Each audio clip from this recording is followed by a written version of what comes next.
Thank you, Mr. Speaker. Mr. Speaker, I'm delighted to see former Labour leader Tony Blair show that he is concerned, as I am, with the woke left, wanting to cancel anyone who disagrees with them. So I'm delighted that the government is coming forward with legislation to protect freedoms of speech at universities. But Dudley does not have a university. So will my right honourable friend agree with me that this legislation should also be applicable to colleges, online and also other areas of our lives?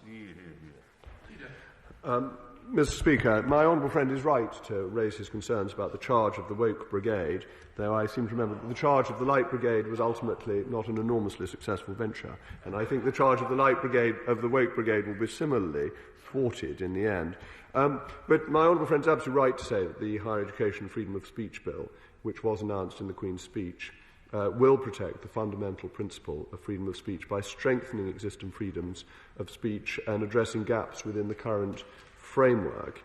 There must be consequences for the breach of freedom of speech duties, and these legislative changes will ensure the significance and compliance that freedom of speech deserves. And this is of fundamental importance. If our places of education are not bastions of freedom of speech, what purpose do they serve? The whole point of a university, this clash of ideas, as in this House, the clash of ideas that we have back and forth. This House is protected in freedom of speech by the Bill of Rights. We should protect and encourage and enhance freedom of speech across the land.